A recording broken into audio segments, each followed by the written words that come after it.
नई बहू को मिला एक 150 सीढ़ियों वाला ससुराल। बहू को मिला एक 150 सीढ़ियों वाला ससुराल। न जाने अब कैसे गुजारा होगा। माँ, इस तरह रोने से कुछ नहीं होगा। जो होना था हो गया। आप अपने आप को संभालिए। कैसे संभालूं मैं खुद को? तेरे बाबूजी तो कम से कम जैसे तैसे घर का खर्चा तो संभालते थे। उनके जाने के बाद कुछ दिनों तक जमा पूंजी से काम चल गया। अब तो वो भी खत्म हो गई है। कौन संभालेगा घर की जिम्मेदारियां? माँ, आप तो चाह कर भी कुछ नहीं कर सकती हैं। आपके पैरों में तो बहुत चोट लगी है, जिससे आप खड़ी भी नहीं हो पाती हैं। जी, मुझे बहुत तेज भूख लगी है। मैंने कल रात से कुछ नहीं खाया। अपने पूरे परिवार को बिखरते देखकर अनाया फैसला लेती है। माँ, अब मुझे ही इस घर की बागडोर संभालनी होगी। कब तक हाथ पर हाथ धरे बैठी रहूंगी? लेकिन तू इतना सब कुछ अकेली कैसे करेगी? माँ, मैं इस तरह आपको टूटता और हिम्मत हारता हुआ नहीं देख सकती। फिर अनाया अपने परिवार की जिम्मेदारियां संभालने का फैसला लेती है और अगले ही दिन काम की तलाश में निकल जाती है। यहाँ से गुजरते वक्त मैंने यहाँ हायरिंग का पोस्टर पढ़ा था। क्या वो अभी भी उपलब्ध है? नहीं महोदया, यहाँ अब कोई भी रिक्ति खाली नहीं है। मैनेजर की बात सुनकर अनाया उदास मन से एक स्कूल में ट्राई करने जाती है। सर, क्या मुझे यहाँ कोई टीचर की जॉब मिल सकती है? नहीं, मैं यहाँ आपको टीचर की नौकरी नहीं दे सकता। मुझे अनुभवी टीचर चाहिए। सर प्लीज, मैं कम सैलरी में काम करने के लिए तैयार हूं। कोई सी भी वैकेंसी टीचर की खाली तो होगी? नहीं, बिल्कुल भी नहीं। हम फ्रेशर टीचर नहीं रख सकते। माफ कीजिए, आप जा सकती हैं। इस तरह अलग अलग जगह से अनाया को नौकरी के लिए इनकार कर दिया जाता है और फिर शाम को हर जगह से मुझे काम पर रखने के लिए मना कर दिया गया है। अब मैं क्या करूं? मैं हिम्मत हार गई तो घर पर सबका क्या होगा? उन लोगों ने मुझसे उम्मीद लगाई है। यह सोचकर अनाया फिर से एक जगह जॉब के लिए अप्लाई करती है और पूरे एक दिन बाद उसे एक होटल में रिसेप्शनिस्ट की जॉब मिलती है। कल से आप सुबह 10:00 बजे आ जाइएगा। 10:00 बजे से शाम के 6:00 बजे तक आपकी जॉब चलेगी और सैलरी 10:00 रहेगी। 10:00 में तो स्कूल की फीस, घर का खर्चा, दवाइयां, ये सब कैसे हैंडल होगा? लेकिन अभी कोई जॉब भी नहीं मिल रही है। हाँ बोल देती हूँ। यह सोचकर अनाया जॉब के लिए हाँ कर देती है और कुछ एडवांस पैसे लेकर घर के लिए सामान लेकर आती है। दीदी, आप आ गई। आप कुछ खाने के लिए लाई हैं। मैंने कल रात से कुछ नहीं खाया है। हाँ, तुम चिंता मत करो, मैं अभी कुछ बनाती हूँ खाने के लिए। यह सोचकर अनाया तुरंत खाना बनाती है और सभी को खाना खिलाती है। आप लोगों को चिंता करने की कोई जरूरत नहीं है। मेरी नौकरी लग गई है। क्या सच्ची? फिर तो यह बहुत खुशी की बात है। लेकिन तू घर की जिम्मेदारियों के साथ बाहर अपनी नौकरी कैसे संभालेगी? माँ, यह गरीबी हर इंसान को मजबूत बना देती है। धीरे धीरे मैं भी सारी चीजें सीख जाऊंगी। फिर सभी खाना खाते हैं और सो जाते हैं। फिर अगली सुबह शरीर बहुत टूट रहा है। उसकी नजर माँ और अर्जुन पर पड़ती है। उनकी शक्ल देखकर अयाना तुरंत उठती है। घर में झाड़ू पोंछा करके चूल्हे पर नाश्ता बनाती है, ऑफिस के लिए देर न हो जाए। यह सोचते सोचते अनाया जल्दी जल्दी खाना बनाती है और फिर तुरंत ऑफिस के लिए पैदल निकलती है। एक तो पहले ही लेट हूं और ऊपर से अब इतनी सारी सीढ़ियां चढ़कर जाना पड़ेगा। कितनी देर कर दी। जल्दी से चढ़ना शुरू कर देती हूँ। न जाने कितनी सीढ़ियां होंगी यह सोचकर अनाया जल्दी जल्दी एक एक करके सारी सीढ़ियां चढ़ने लगती है कि तभी उसे सीढ़ियों पर विमान मिलता है। आप इस तरह इतनी ऊंची सीढ़ियां चढ़कर क्यों जा रही हैं? ऑफिस में लिफ्ट भी है। आप लिफ्ट से जा सकती हैं। क्या सचमुच यहाँ लिफ्ट है? आपका बहुत बहुत धन्यवाद। मैं नया हूं ना यहाँ, इसलिए मुझे यहाँ के बारे में खास पता नहीं है, वरना न जाने मुझे कितना ऊपर चढ़कर जाना होता। वैसे अगर यहाँ लिफ्ट है तो आप सीढ़ियों से क्यों जा रहे हैं? अरे मुझे तो आदत है ऐसी सीढ़ियां चढ़ने की। ऐसा कहकर विवान वहां से चला जाता है और अनाया फिर लिफ्ट से ऊपर जाने लगती है। कितना अजीब इंसान था, भला पता होते हुए भी कंपनी में लिफ्ट है, इतनी सीढ़ियों से कौन रोज ऊपर नीचे गिरता है। यह सोचकर अनाया लिफ्ट से अपने ऑफिस पहुंचती है। यह कोई वक्त है ऑफिस आने का? तुम पूरे आधे घंटे लेट हो। सर को आने दो, वो बताएंगे। हे भगवान, बस मेरी जॉब न जाए, बचा लेना प्रभु। अनाया यह सोच ही रही थी कि तभी वहां ऑफिस का ओनर आता है। क्या हुआ? यह भीड़ क्यों लगी है? यहां किसी को कोई काम नहीं करना है क्या? अरे तुम तो वही हो ना जो अभी मुझे सीढ़ियों पर मिले थे। यहां क्या कर रहे हो? यही है मेरा ऑफिस। ये तुम कैसी बातें कर रहे हो? यह इस ऑफिस के मालिक हैं। क्या मालिक? माफ करना सर, मुझे नहीं पता था। वैसे यह लड़की दिलचस्प है।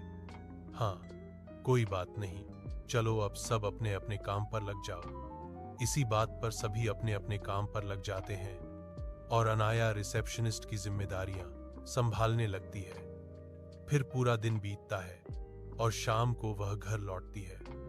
आ गई मेरी बेटी, तुम ठीक तो हो ना? हाँ मम्मी, बिल्कुल ठीक हूं। अब मैं जल्दी से आप सबके लिए खाना बना देती हूँ, थोड़ी देर रुक जाइए। हाँ दीदी, जल्दी बनाओ, बहुत भूख लगी है। फिर अनाया तुरंत सबके लिए खाना बनाती है और सबको खाना खिलाती है। अब इसी तरह धीरे धीरे अनाया बाहर और घर की सभी जिम्मेदारियां संभालने लगती है। फिर एक दिन, माँ आज सोमवार है, मैं आज मंदिर जा रही हूं, आप अपना ध्यान रखिएगा। बेटा, हमारी छोड़कर भगवान से अपनी शादी की भी मन्नत मांग लेना। अनाया कमला की बात को अनदेखा करके चुपचाप मंदिर चली जाती है और मंदिर के बाहर खड़ी होकर, यह हमारे शांतिपुर के मंदिर की शान इन सीढ़ियों से ही पता चलती है। जरा देखो तो कितनी ऊंची सीढ़ियां हैं। भगवान जी के दर्शन भी बिल्कुल मेहनत करवा देंगे। यह सोचकर अनाया नंगे पांव एक एक करके सारी सीढ़ियां चढ़ती है कि तभी कुछ दूर पहुंचकर सीढ़ी पर उसका पैर लड़खड़ा जाता है और उसे एक लड़का संभाल लेता है। अरे तुम ठीक तो हो? और इस तरह लड़खड़ा क्यों गई? अरे तुम तो अनाया हो, यहां क्या कर रही हो? आई एम सॉरी, मंदिर है, ऑफ कोर्स पूजा ही करने आई होगी, लेकिन आजकल की लड़कियां पूजा भी करती हैं, यकीन नहीं होता। और इतनी सीढ़ियां चढ़कर जा रही हो, क्या बात है? कुछ नहीं सर, बस बुरे हालात में एक भगवान का ही तो सहारा होता है, तो बस इसलिए परिवार की खुशी के लिए मन्नत मांगने हर सोमवार आती हूं यहां। इतना कहकर अनाया मंदिर की तरफ आगे बढ़ जाती है। कितनी अच्छी लड़की है यह, घर की जिम्मेदारियों के साथ साथ बाहर की जिम्मेदारियां भी संभालना आता है। अब इस तरह धीरे धीरे विवान अनाया से इम्प्रेस होने लगता है और ऑफिस के लोगों को इस बात की भनक लग जाती है, आजकल सर इस नई नवेली रिसेप्शनिस्ट को ज्यादा ही छूट दे रहे हैं। लेट आना, जल्दी जाना, हर चीज में सॉफ्ट हो रहे हैं। ऐसे तो नहीं थे सर। वही तो, हम लोग 5 मिनट लेट होते हैं तो सर पर चढ़कर तांडव करते हैं, और देखो यह 1 घंटा लेट आई है। तभी एक दिन केबिन में, सुन तुझे अनाया पसंद है क्या? ऑफिस में सब बातें बना रहे हैं, और ऐसा है तो उसे यह बात बता देना। हाँ, मैं भी यही सोच रहा हूं। वैसे भी घर वाले मुझे शादी के लिए फोर्स कर रहे हैं और परफेक्ट भी हूं, कोई कमी नहीं है मुझ में। अनाया भी मना नहीं करेगी मुझे। यह सोचकर अगले ही दिन विवान अनाया को अपने ऑफिस में बुलाता है और घुटनों पर बैठकर उसे प्रपोज करता है। यह आप क्या कह रहे हैं सर? यह सब गलत है। आपकी और मेरी कोई बराबरी नहीं है। आप कहां और मैं कहां, मुझे इन सब बातों से फर्क नहीं पड़ता अनाया। मैं तुम्हें पसंद करता हूं। उस दिन सीढ़ियों पर जब हम मिले तभी तुम पसंद आ गई थी, और फिर मंदिर की सीढ़ियों पर भी तुम्हारा परिवार के लिए प्यार देखकर मेरा दिल और पिघल गया। बस बस, मुझे और कुछ नहीं सुनना। मैं यहाँ अपने घर की जिम्मेदारियां सॉर्ट आउट करने आई थी, न कि आपके साथ लव एंगल का गेम खेलने। मैं अभी और इसी वक्त इस ऑफिस से इस्तीफा देती हूँ। इतना कहकर अनाया गुस्से में केबिन से बाहर निकलती है और ऑफिस का काम छोड़ देती है। फिर 1-2 दिन बाद, अरे कब दोगे तुम इस मकान का किराया? तेरी बेटी ने तो नौकरी भी छोड़ दी। आप इस तरह चिल्लाइए मत। मैं कुछ दिनों में पैसे दे दूंगी। मैं कुछ दिन बाद आऊंगा और तब तक मेरा मकान का किराया तैयार होना चाहिए। अनाया बेटा, क्या बात है जो तूने अचानक नौकरी छोड़ दी? नहीं, कुछ नहीं, बस मुझे वहां कुछ सही नहीं लग रहा था। लेकिन आप लोग चिंता मत कीजिए, मैं कुछ न कुछ करती हूं मां। ऐसा कहकर अनाया मंदिर जाकर सीढ़ियों पर अपने बगीचे के फूल बेचना शुरू कर देती है। अच्छा हुआ बगीचे में ये फूल उग गए थे, वरना इसके भी पैसे मुझे भरने पड़ते। फूल ले लो, फूल 20 रुपए में। ओ माय गॉड, ये मैंने क्या कर दिया? मेरी वजह से आज इसकी ऐसी हालत। मुझे वो स्टूपिड हरकत नहीं करनी चाहिए थी। अब मुझे ये सब ठीक करना होगा। यह सोचकर विवान शाम को अपने घर वालों से इस बारे में बात करता है। क्या? नहीं, ऐसा हो ही नहीं सकता। इतने गरीब घर की लड़की हमारे इस अमीर खानदान की बहू नहीं बन सकती। हाँ, और गरीब घर की लड़कियों की तो चाल होती है अमीर घर के लड़कों को इम्प्रेस करने के लिए वह ये सब करती होगी। नहीं, इस घर में मेरे पोते की पसंद की ही बहू आएगी। उसने जो फैसला लिया होगा सही ही लिया होगा, और वैसे भी हम अमीर घर की लड़की को अपनी बहू बनाकर पछताते ही रहे हैं। दादी, मुझे पता था आप मेरी बात को जरूर समझेंगे। वो बहुत अच्छी है और समझदार भी। आप जैसी बहू चाहिए वो बिल्कुल वैसी ही है। क्या पता वो अच्छी बनने का नाटक कर रही हो। उसकी चिंता तू मत कर, मैं हूं ना। फिर राजेश्वरी देवी कुछ सोचने लगती है। और फिर अगले दिन मंदिर की सीढ़ियों पर इतनी मेहनत से सुबह से लेकर अब तक जागे फूल भी गए हैं। कल तो किसी ने भी कुछ नहीं खाया था, शायद आज सबका पेट भर जाए। तभी वहां एक गरीब परिवार आता है। बेटी, क्या तेरे पास कुछ खाने को है? मैं बहुत दिन से भूखी हूं। बेटी, तू चुप क्यों है? कुछ बोलना। अगर पैसे हैं तो वही दे दे। अरे ये लोग कितने बूढ़े हैं, मैं तो फिर भी अभी पैसे कमा लूंगी, लेकिन इनकी हालत तो देखो। हे भगवान, इनकी मदद करना। एक गरीब ही दूसरे गरीब की पीड़ा को समझ सकता है। यह सोचकर अनाया दिन भर की कमाई बेझिझक उस गरीब बूढ़ी औरत को दे देती है, जो कोई और नहीं, गरीब लिबास में आए विवान के परिवार वाले थे। बेटी, तूने तो हमें सब कुछ दे दिया, तू क्या खाएगी? तेरे पास क्या है? आप लोग चिंता मत कीजिए, शायद मुझसे ज्यादा जरूरत आपको थी इन पैसों की।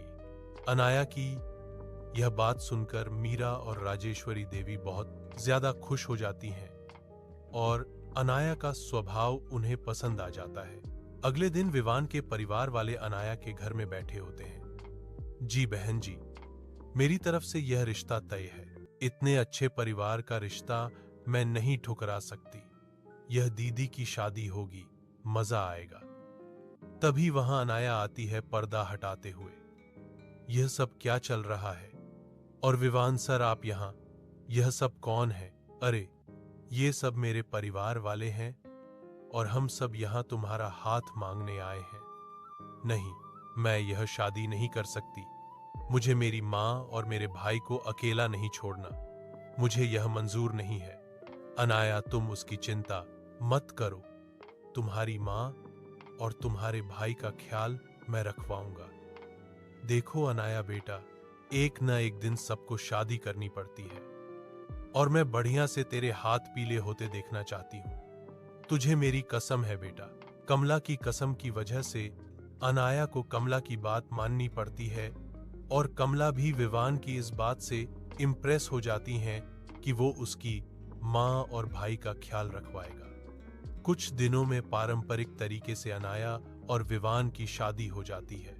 फिर गृह प्रवेश के वक्त, रुक जा बहू, तुम लोग बहू को उस तरफ कहाँ ले जा रहे हो?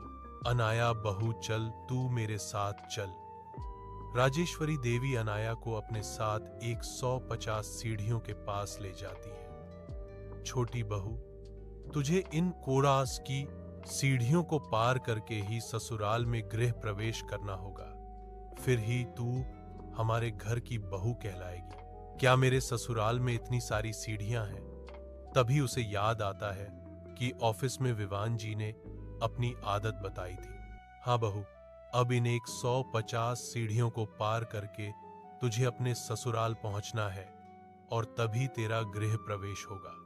मीरा की बात सुनकर अनाया बिना देर किए एक एक करके हाँफते हुए 150 सीढ़ियां चढ़ना शुरू करती है।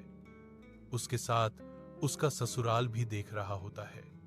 हे भगवान, मैं तो थक गई, सीढ़ियां तो खत्म होने का नाम ही नहीं ले रही। अनाया, मैं तुम्हारे साथ हूं, मुझे पता है तुम यह कर लोगी। फिर दोनों बात करते हुए जैसे तैसे 150 सीढ़ियों का रास्ता तय करते हैं और फिर द्वार प्रवेश के बाद अनाया अपने आलीशान से घर में पहुंचती है। अरे ऐसे आंख फाड़ फाड़ कर क्या देख रही हो?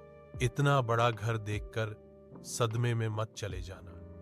अरे चुप हो जाओ, बहुत थक गई होगी, बहू जाकर आराम कर ले। सुरेश की बात सुनकर अनाया तुरंत अपने कमरे में पहुंचती है और थकान की वजह से बिस्तर पर लेटते ही सो जाती है। अगली सुबह नहा धोकर तैयार होकर किचन में पहुंचती है। आज तो मेरी पहली रसोई है, एक काम करती हूँ, सबके लिए अलग अलग पकवान बनाना शुरू कर देती हूँ। यह सोचकर अनाया एक से बढ़कर एक पकवान बनाती है और सबको खिलाती है। अरे वाह, तुम्हारा खाना तो बहुत ज्यादा स्वादिष्ट है। हाँ चाची, आपने तो बहुत टेस्टी खाना बनाया है, प्लीज टिफिन में भी दीजिएगा। हाँ हाँ ठीक है, मैं तुम्हारे टिफिन में भी रख दूंगी। तभी नीचे से डिलीवरी बॉय की आवाज आती है। लगता है मेरा पार्सल आ गया है, भाभी को ले आओ। तो रितिका की बात सुनकर अनाया सीढ़ियों के पास जाने लगती है। अरे भाभी, आप सीढ़ी से क्यों नीचे जा रही हैं? सीढ़ी से नहीं तो क्या तेरे सर पर से जाऊंगी? जा बहू। प्रभा देवी की बात सुनकर अनाया डिलीवरी लेने चली जाती है। हे भगवान, ये सीढ़ियां भी ना।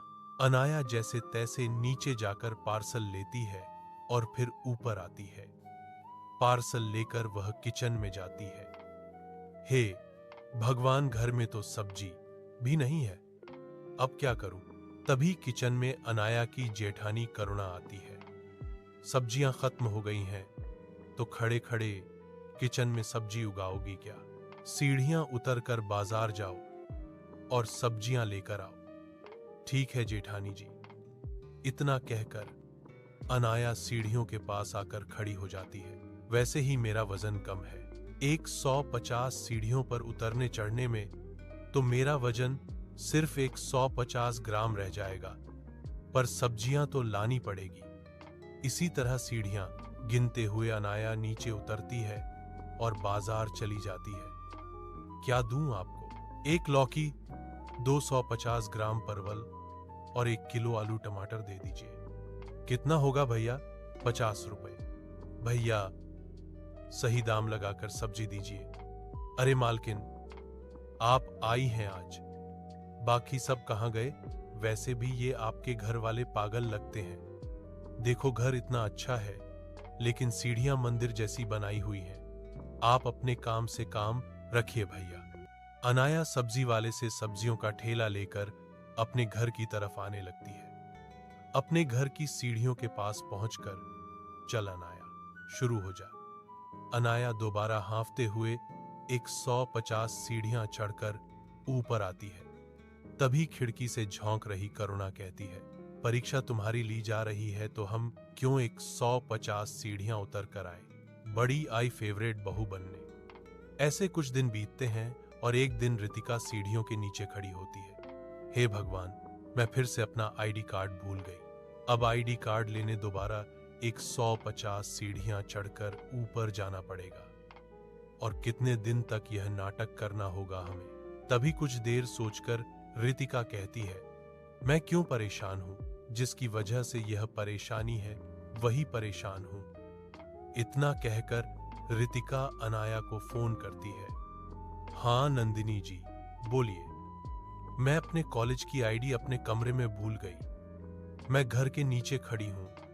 आप मुझे वो आईडी लाकर दे दो ना भाभी। आप रुकिए, मैं अभी लेकर आती हूं। अनाया रितिका के कमरे में जाती है और आईडी कार्ड लेकर 150 सीढ़ियों से नीचे उतरती है और अपनी नंदी को आईडी कार्ड देती है। ये लीजिए नंदिनी जी, आपका आईडी कार्ड। मैं तो पूरी तरह थक गई हूं। आपकी ही वजह से तो ये सब हो रहा है। आपको ही 150 सीढ़ियां चढ़नी उतरनी पड़ेगी।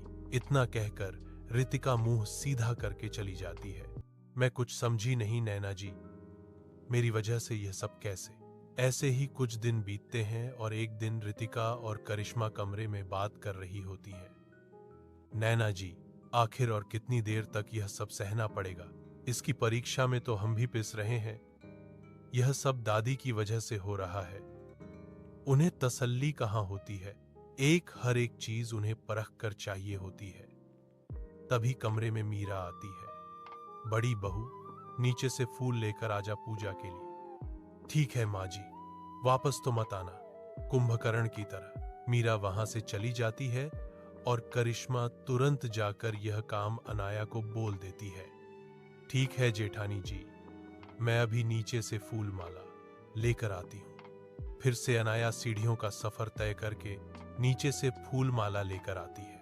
उससे 150 सीढ़ियां चढ़ते और उतरते कुछ पड़ोसी देख लेते हैं। यह मीरा जी की नई बहू तो कुछ ज्यादा ही मेहनती है। सारे काम सीढ़ियों से आती जाती करती है।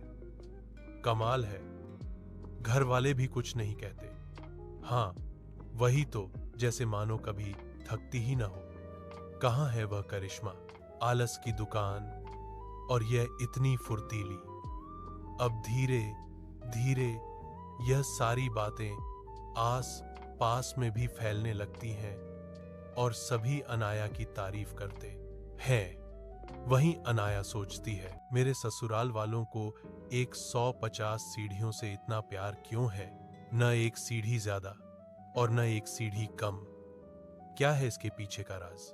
मैं इतनी थक जाती हूं तो आज तक ये लोग कैसे अपने नीचे का काम करते होंगे।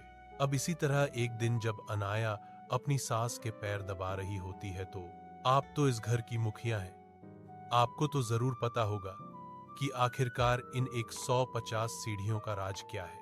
हाँ बहू, मुझे पता है, लेकिन तू क्या करेगी जानकर? छोड़ना ये सब बात। अब इसी तरह अक्सर जब भी अनाया अपने ससुराल के किसी भी सदस्य से इस राज के बारे में पूछती तो कोई भी उसे नहीं बताता और बातें घुमा देता। इसी तरह एक दिन, अब मैं ब्रश कैसे करूं? मोटर में तो पानी नहीं आ रहा है। हाँ, मेरे कमरे में पानी नहीं आ रहा है। अब मैं अपने कॉलेज कैसे जाऊंगी? अब जब तक मोटर ठीक नहीं होती तब तक नीचे जाकर नीचे से ही पानी लाना होगा। हाँ बड़ी बहू और छोटी बहू, तुम दोनों नीचे जाकर पानी ले आओ। क्या मैं? नहीं नहीं, मैं नहीं जा रही। वैसे भी मेरी कमर दर्द है, मैं नीचे से ऊपर पानी नहीं ला सकती। कोई बात नहीं नैना जी और देवर जी, अगर आप लोगों को देर हो रही है तो मैं जाकर नीचे से पानी ले आती हूँ। अनाया के ससुराल में मोटर जाम होने की वजह से पानी आना बंद हो जाता है और कोई प्लम्बर उनके घर भी नहीं आता। उनकी इतनी सीढ़ियों को देखकर तभी अनाया सबके लिए पानी लाने का फैसला करती है और सबके लिए सीढ़ियों से उतरकर पानी लेकर ऊपर आती है। मुझे हिम्मत नहीं हारनी है। इस तरह अनाया बढ़ते हुए जैसे तैसे सारा काम करती है, लेकिन अपनी जिम्मेदारी से पीछे नहीं हटती, जिसकी वजह से रात तक उसके पैरों में बहुत ज्यादा सूजन आ जाती है। तभी कमरे में, क्या हुआ बहू? तू आज बहुत ज्यादा थक गई है, तेरे पैरों में भी सूजन आ गई है। हाँ, अब दिन में 3 बार 150 सीढ़ियों से ऊपर नीचे करती हूं तो हो ही जाता है। आप लोग चिंता मत कीजिए, थोड़ा आराम करूंगी तो ठीक हो जाएगा। फिर अनाया को देखकर सभी अपने अपने कमरे में जाते हैं और थोड़ी देर बाद, अरे यह चिल्लाने की आवाज कहां से आई है? आहा, ये पैर भी ना उफा। वहीं दूसरी तरफ, अब ये कौन चिल्ला रहा है? स्किन केयर भी नहीं कर पा रही हूं। खैर छोड़ दो, मुझे क्या। इस तरह करिश्मा चिल्लाने की आवाज को अनदेखा कर देती है। वहीं दूसरी तरफ, अरे क्या हुआ? तुम्हारा पैर दर्द हो रहा है, तुम जा क्यों रही हो? नीचे से किसी की चिल्लाने की आवाज आई है। जरा देखो तो मुझे भी कुछ ठीक नहीं लग रहा। यह कहकर अनाया अपने सूजे पांव के साथ ही अपनी जिम्मेदारी समझते हुए नीचे आती है, जहां सीढ़ियों पर सुरेश खून से लथपथ बेहोश पड़ा होता है। अरे यह तो पिताजी हैं, यह सब कैसे हुआ? मुझे कुछ करना होगा। अनाया तुरंत सुरेश को अस्पताल ले जाती है और उन्हें भर्ती करवाती है। घर में किसी को कानो कान खबर नहीं होती। घबराइए नहीं, आपके पिताजी सुरक्षित हैं। डॉक्टर, मुझे आपका फोन मिलेगा, घर पर सूचित करना है। फिर अनाया ससुराल वालों को सब बताती है, जिसे सुनकर पूरा परिवार अस्पताल आ जाता है। बहू, आज सिर्फ तेरी वजह से सुरेश जिंदा है। अनाया, अगर तुम आधी रात को उठकर एक आवाज सुनकर बाहर न जाती तो शायद आज हम पिताजी को खो बैठते, जिसे मैं इतना गलत समझती थी। आज उसने पिताजी की जान बचा ली। मुझे माफ कीजिए। आज के बाद मैं आपको गरीब कहकर ताने नहीं मारूंगी। कोई बात नहीं जेठानी जी। अनाया करिश्मा को माफ कर देती है। फिर सुरेश को लेकर सब लोग घर आते हैं। बहू, तेरे पूरे पैर में सूजन आ गई है, तू अपने कमरे में जाकर आराम कर और अगली सुबह हम बात करेंगे। मीरा की बात सुनकर अनाया अपने कमरे में जाती है और आराम करती है। फिर अगली सुबह, शायद अब सही वक्त आ गया है जब हमें बहू को सारी सच्चाई बता देनी चाहिए। हाँ, हमने बहुत ले ली बहू की परीक्षा, अब और नहीं। तभी सीढ़ियों की तरफ जाती अनाया, मैं नीचे से सब्जी लेकर आती हूँ। बहू, तेरे पांव में तो सूजन है। तभी पीछे से विवान अनाया की आंखों पर पट्टी बांधता है और उसे घर के दूसरे हिस्सों में ले आता है। आप लोग मुझे कहां ले जा रहे हैं? मीरा लिफ्ट से पर्दा हटाते हुए, बहुत तू तैयार है ना? तेरी आंख की पट्टी खोल रही हूं। मीरा अनाया के आंखों की पट्टी खोलती है और अनाया लिफ्ट देखकर सोचती है, मेरे इस 150 सीढ़ियों वाले ससुराल में लिफ्ट भी है। बहू, मुझे माफ कर दे। मैं तेरी परीक्षा ले रही थी और जिस परीक्षा में तू बखूबी पास हो गई है। परीक्षा, लेकिन किस लिए? फिर राजेश्वरी देवी अनन्या को बताती हैं, बहू, आज के समय में पहले मैंने यह सोचा था कि इस घर की जिम्मेदारियां बहुओं को दूंगी, लेकिन मेरी परख के अनुसार एक भी बहू ऐसी नहीं निकली जो इस घर की जिम्मेदारियां तेरी तरह संभाल सके। और करिश्मा बहू भी आलस की मारी थी, उसे सिर्फ पैसों से मतलब था। इनको सुधारने के लिए मैंने इस घर के नौकर जाकर भी हटा दिए ताकि ये काम खुद करे, लेकिन खुद ही देखो, यह वैसी की वैसी ही रही। कोई भी बदलाव इसमें नजर नहीं आया। पर दादी, मुझे नहीं चाहिए कोई जिम्मेदारी, और आप मेरी जितनी भी परीक्षा लें, मैं सब पार करने के लिए तैयार हूं। यह क्या? यह तो बस 150 सीढ़ियां ही थीं। आप लोगों ने मेरी परीक्षा ली, यह मैं मान सकती हूं, लेकिन आखिरकार आप लोगों ने 150 सीढ़ियों वाला घर क्यों बनवाया? हमने वैष्णो देवी के मंदिर में मन्नत मांगी थी कि अगर हमारे घर में लड़की पैदा हो जाती है तो हम डेली 150 सीढ़ियां चढ़ेंगे और उतरेंगे। तभी हमें यह अनन्या पैदा हुई। तो अब पूरा परिवार एक दिन में हमेशा ही 150 सीढ़ियां चढ़ता और उतरता है, और बाकी एक्स्ट्रा कामों के लिए यह लिफ्ट हमने बनवाई है ताकि किसी की तेरे जैसे हालत न हो। और बहू, हमें माफ कर दे, तुझे कितनी तकलीफ सहनी पड़ी मेरी वजह से। परिवार में भी भला कोई किसी से माफी मांगता है। मैं किसी से नाराज नहीं हूं और यह चाबी आप अपने पास ही रखिए। घर की बागडोर बड़ों के हाथ में ही रहनी अच्छी होती है। मैं आपके आशीर्वाद से ही काम चला लूंगी। देखो, यह एक 150 सीढ़ियों वाले घर को संभालने वाली जिम्मेदार बहू। फिर अनाया अपनी एक 150 सीढ़ियों वाले ससुराल की जिम्मेदारियां अच्छी तरह संभालती है और बीच बीच में अपने मायके जाकर अपनी माँ और भाई के हालचाल का भी ध्यान रखती है।